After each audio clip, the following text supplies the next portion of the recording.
Okay, folks, no perfunctory, just going to get straight into this one. Just in case you don't know who Dr. Mike Yeadon is, I don't know if it's Yeadon or Yeadon. I mean, I know he's a Brit, so I've heard it pronounced both ways. He's a PhD. He was formerly the vice president and chief scientific officer of allergy and respiratory at Pfizer Global R&D, research and development. He holds joint honors in biochemistry and toxicology and a PhD in pharmacology.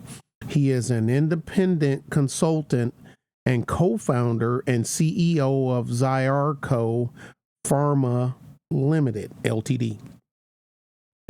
Dr. Yeadon left Pfizer in 2011, having reached the level of vice president because the company had decided to exit their large R&D base in Kent.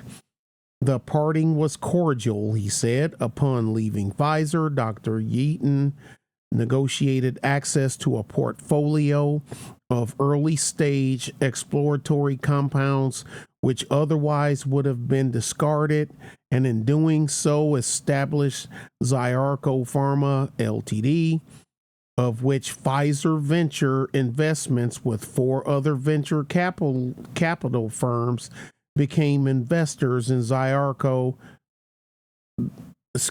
became investors in. Zyarco was acquired by Novartis Pharmaceuticals in 2017. All right. Let's go ahead and get it, Doc.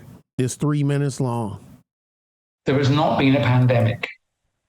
Dennis Rancourt's data shows that the all-cause mortality evidence data did not increase at all in the run-up to the declaration fraudulently by WHO of a pandemic. There is no public health emergency except that created by our governments.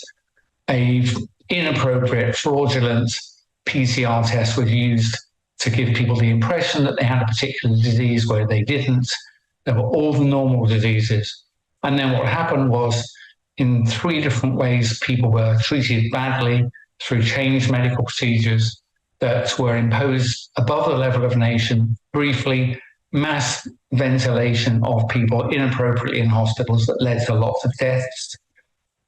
In care homes, many people were given sedatives and respiratory depressants, which led to their deaths. My PhD was specifically in that area of opiates and respiratory depression. And in the community, people were denied life-saving antibiotics and died of bacterial pneumonia. There's your pandemic. There is no other pandemic. And based on this lie, we were told that vaccines were coming our way and would be our savior. 2 things. As I say, first, there's no pandemic, so you certainly don't need an experimental, rushed medical intervention. But secondly, even if you did, as someone who's worked in the industry for over 30 years, I am telling you, it's absolutely impossible to invent, test, clinically evaluate, and manufacture and then launch on global scale a complex biomedical product. It's absolutely impossible. It's not as close. It's years wrong. The fastest record prior to this was 6 years. And friends of mine who've worked all their lives in manufacturing of complex biological products tell me the methods development alone for the development of a reproducible manufacturing process itself takes a number of years. So whatever it is you think was done, I am telling you, there was not the development of a proper medical product. What I think happened was the advancement of materials that are intentionally toxic, and then they were sketchily advanced and jammed into people's arms, often coerced, sometimes even mandated, with the unsurprising effect that millions of people have died. So I think having heard what I've just said, that there was no pandemic and the lie was maintained in order to inject people en masse, I think 5.5 billion people, with an intentionally dangerous substance, 17 million of whom have died so far. Tell me what you think, boys and girls. Tell me what you think. Leave your comments below. Thank you very much.